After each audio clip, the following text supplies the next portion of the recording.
সব তীর্থ বারবার, গঙ্গাসাগর একবার। বহুল প্রচলিত এই উক্তিটি শুনে ভাবলাম এইবারে অর্থাৎ 2024-এ গঙ্গাসাগর মেলায় ঘুরেই আসি। সেই কথা মতো 12ই জানুয়ারি ভোর 6টা নাগাদ আমরা রওনা দিলাম বেহালা থেকে।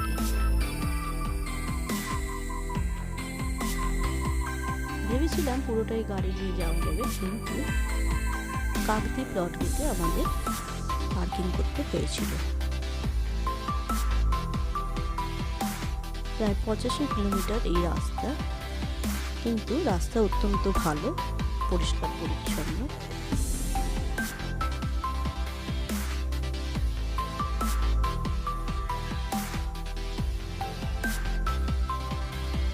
কুয়াশার চাদর গায়ে মেখে আমরা এগিয়ে চললাম।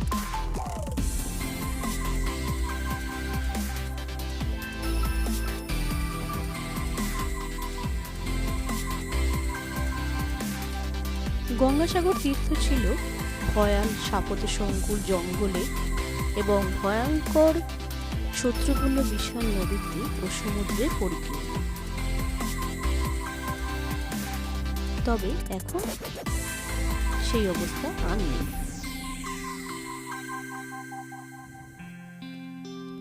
সব দিক থেকে গঙ্গাসাগর এখন সুগম, স্বাস্থ্যকর ও নয়নলোভন। সারা বছরের পর্যটন কেন্দ্র ও পুণ্যার্থীদের নিত্য তীর্থে পরিণত হয়েছে।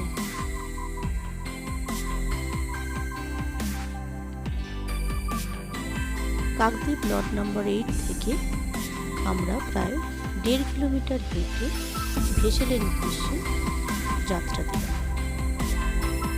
যাতায়াত মূল্যে প্রত্যেকে 80 টাকা ভাড়া।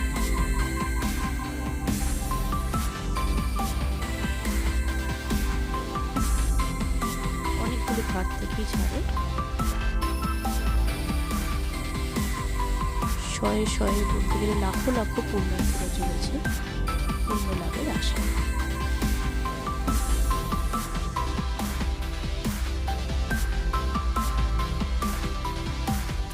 এখান থেকে কচুবেড়িয়া ঘাটে নামতে হবে, 40-45 মিনিটের মতো লাগবে। ভেসেলে প্রচুর মানুষের আনাগোনা, প্রায় 200-300 জন যাত্রী নিয়ে জয় মা গঙ্গা বলে বেরিয়ে পড়ল।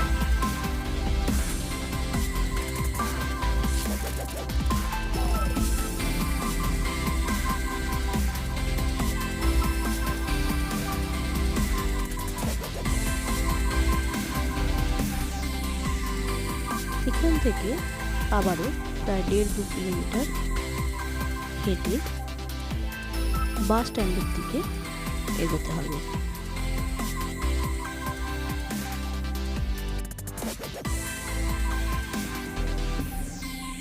পথে বিনামূল্যে পানীয় জলেরও ব্যবস্থা রয়েছে। এটি হচ্ছে বাস স্ট্যান্ড। এখান থেকে মেলা প্রাঙ্গণে যেতে হবে প্রায় 35 কিলোমিটার রাস্তা। ভাড়া নেবে 35 টাকা। এছাড়াও আপনারা শেয়ার ট্যাক্সিতেও যেতে পারেন, সেক্ষেত্রে ভাড়া পড়বে 800 টাকা।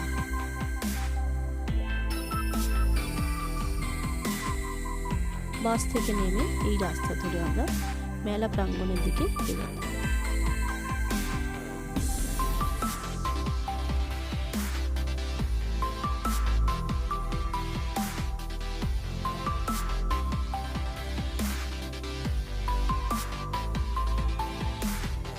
পথ চলতে ক্লান্ত মানুষ একটু জিরিয়ে নিচ্ছে।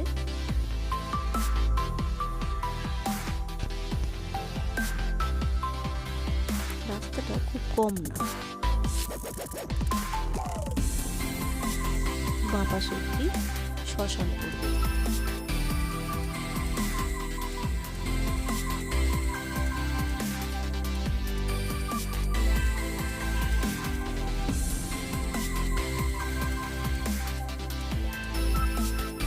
পশ্চিমবঙ্গের ভৌগোলিক সীমারেখার দক্ষিণ প্রান্তে মূল ভূখণ্ড থেকে বিচ্ছিন্ন লবণাম্বু মেখলা সাগরিকা সাগরদ্বীপ।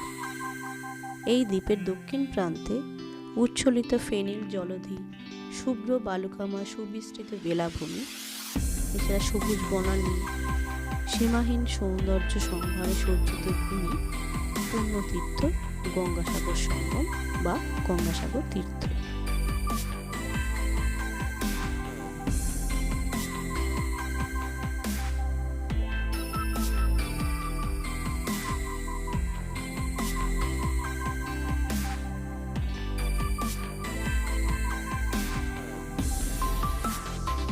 সকলে পায়ে পায়ে হেঁটে চলেছে সাগর তটের দিকে।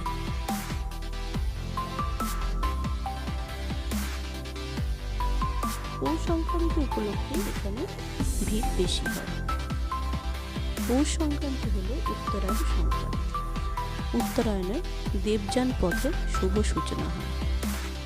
এই দেবযান পথ হলো নিবৃত্তির পথ, মুক্তির পথ।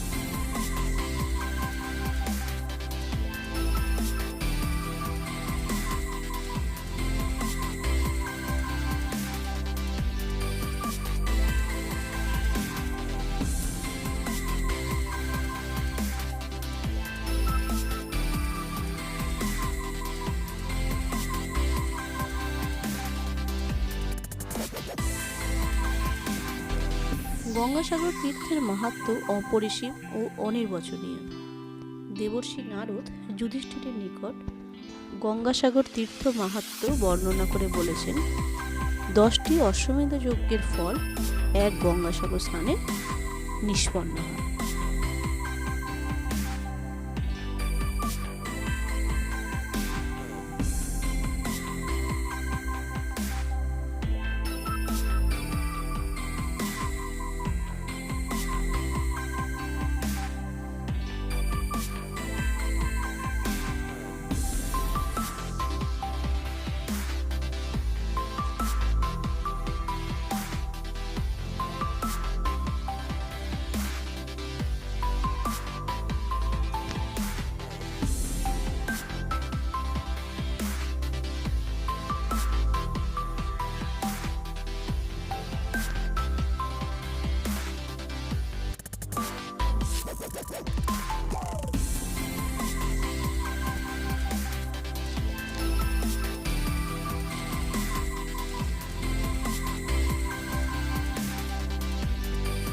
ভগবান শ্রীরামচন্দ্রের বংশের 10ম পূর্বতন পুরুষ ছিলেন রাজা সগর। তিনি বীর, ধার্মিক এবং প্রজাপতি। তিনি মহা অশ্বমেধ যজ্ঞ করার সংকল্প করেন। এই যজ্ঞ সমাপন করলেই তিনি ইন্দ্রত্ব লাভ করতে পারবেন, কিন্তু ইন্দ্রদেব এতে শঙ্কিত হলেন। তাই তিনি যজ্ঞের অশ্বটি চুরি করে পাতালে কপিল মুনির আশ্রমে বস্ত্রাভূমি রেখে আসেন। এদিকে অশ্বটি না পাওয়া যাওয়ায় সকলে চিন্তিত হয়ে পড়লেন। রাজা সগর তখন তার 60,000 পুত্রকে অশ্বটি অন্বেষণের দায়িত্ব দিলেন। সগরের 60,000 পুত্র পথ ঘুরে ঘুরে কেটে কেটে পাতালে কপিল মুনির আশ্রমে অশ্বটিকে দেখতে পায় এবং কপিল মুনির উপরে ক্রুদ্ধ হয়, তাকে কটু কথা প্রয়োগ করেন এবং লাঞ্ছন করেন। ফলস্বরূপ মুনির ক্রোধানলে পুত্ররা ভস্মীভূত হয়।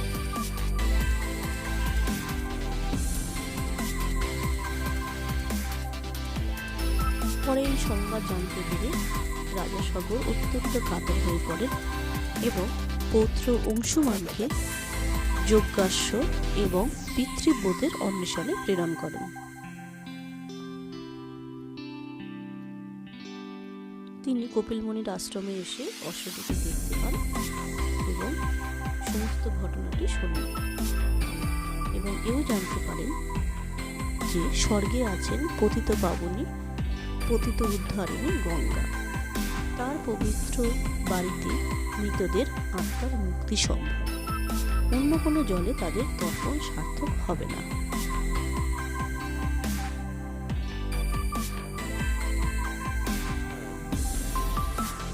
রাজা সগর, অংশুমান কেউই চেষ্টা করে বা তপস্যা করেও গঙ্গাকে আনতে সক্ষম হলেন না। পরে এই বংশের ভগীরথ অন্যান্য তপস্যার দ্বারা গঙ্গাকে মর্তে আনেন।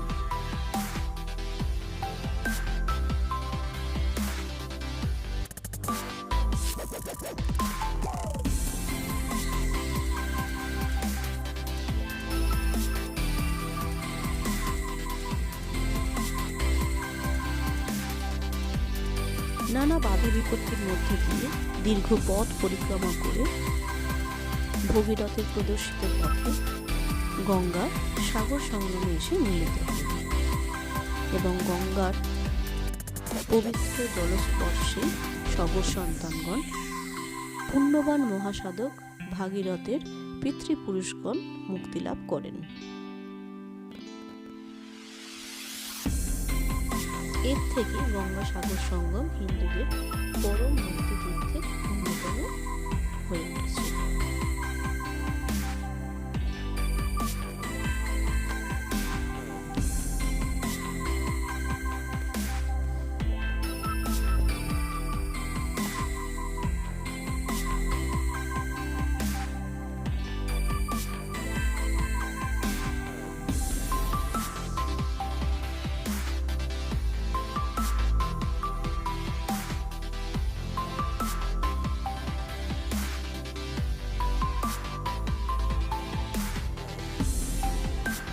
কত মুনি ঋষি সাধক তপস্বীকে এই দেব নদী নিজের দুই কূলে আশ্রয় দিয়ে আধ্যাত্ম সাধনার চরম ও পরম প্রাপ্তি প্রদান করেছে।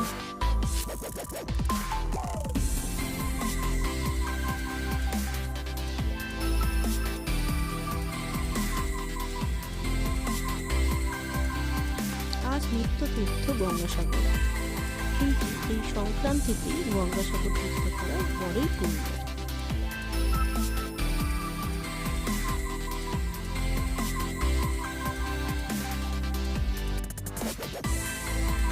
পবিত্র গঙ্গার জল মাথায় ছুঁয়ে আমরা ধীরে ধীরে এই রাস্তা দিয়ে গেলাম মন্দিরের উদ্দেশ্যে।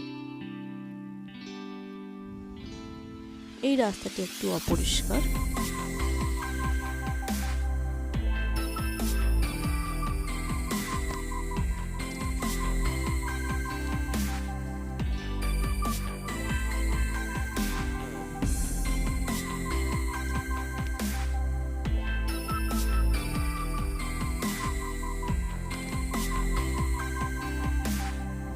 মেলার দক্ষিণ দিকে দুটি উঁচু টাওয়ার তৈরি করা হয়েছে, একটি ইনফরমেশন টাওয়ার বা তথ্য কেন্দ্র, অপরটি নিরীক্ষণ কেন্দ্র। হঠাৎ কোনো বিপদ বা অসুবিধায় পড়লে অনতিবিলম্বে তথ্য কেন্দ্রের সঙ্গে যোগাযোগ বাঞ্ছনীয়। কেউ হারিয়ে গেলে, জিনিসপত্র খোয়া গেলে, কোথাও আগুন লাগলে নিরীক্ষণ কেন্দ্র থেকে তা ঘোষণা করা হয়।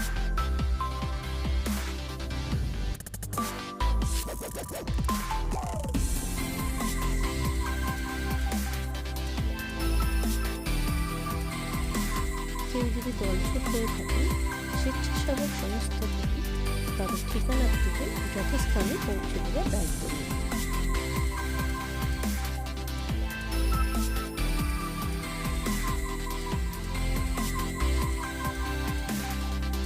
এখানে থাকতে গেলে আপনি ভারত সেবাশ্রম সংস্থায় যেতে পারেন।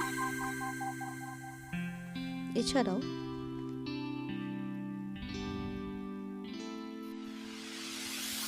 কপিলানন্দ আশ্রম, শ্রী ঠাকুর ওঙ্কারনাথের মঠেও থাকা যায় এবং খাওয়ার ব্যবস্থাও রয়েছে।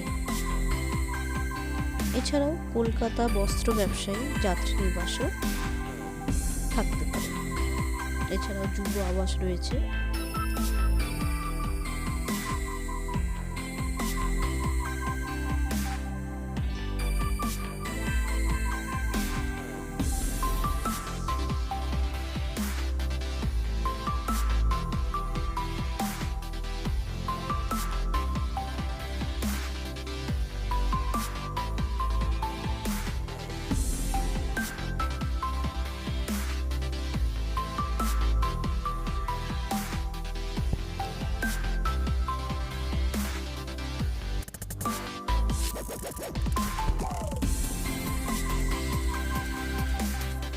মিলন তীর্থ গঙ্গাসাগর।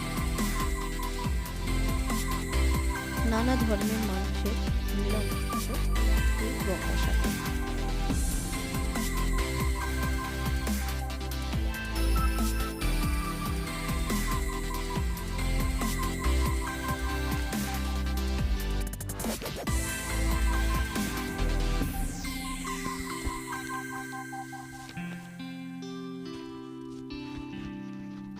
দূর থেকে মন্দিরের চূড়া দেখা যায়। তীর্থযাত্রীদের আকৃষ্ট করে।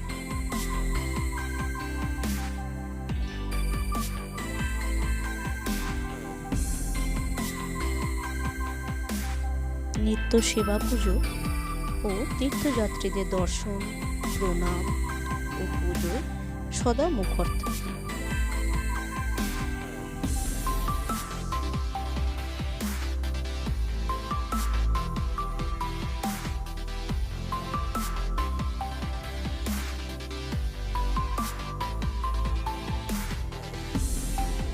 সমুদ্রের ভাঙ্গনে বারবার স্থান পরিবর্তন করে এই মন্দিরটি। বর্তমানে মন্দিরটি 1974 সালে নির্মিত হয়েছে।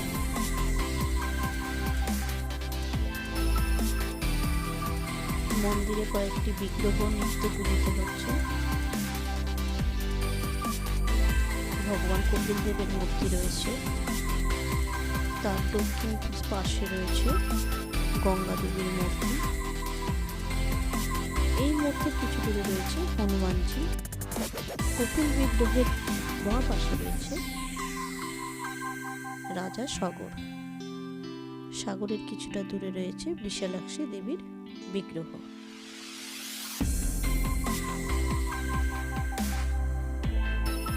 সকল মূর্তিগুলির সর্বাঙ্গে সিঁদুর রঞ্জিত। 4 বার ভোগারতির ব্যবস্থা রয়েছে। প্রাঙ্গণে একাধিক ডালামালার দোকান রয়েছে। সকাল থেকে রাত 7টা 8টা পর্যন্ত বেলফুল, পাতা, নৈবেদ্য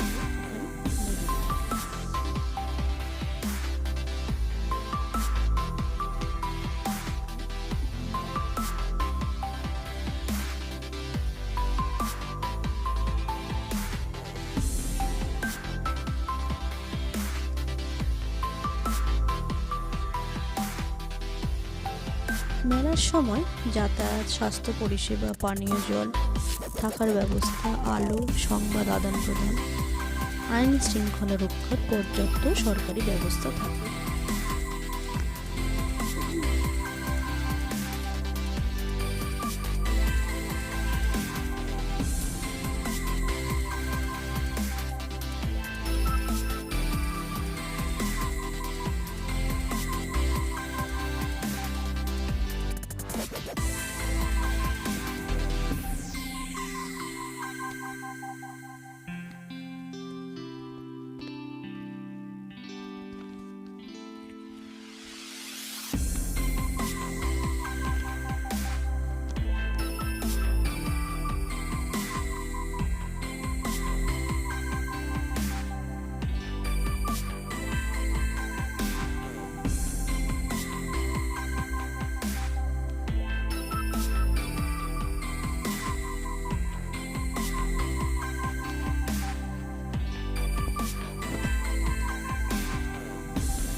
আগে এখানে আসা দুর্গমতার জন্য মানুষ একবার এই তীর্থে আসতেন।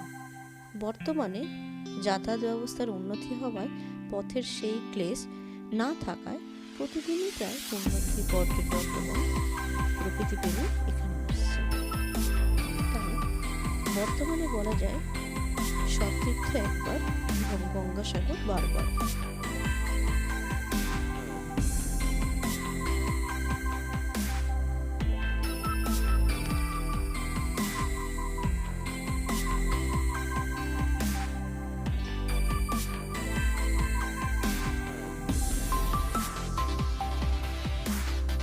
বন্ধুরা, কেমন লাগলো ভিডিও? ভালো লাগলে লাইক, শেয়ার এবং সাবস্ক্রাইব করুন। পরের ভিডিওটি নিয়ে আমরা দ্রুত আসছি।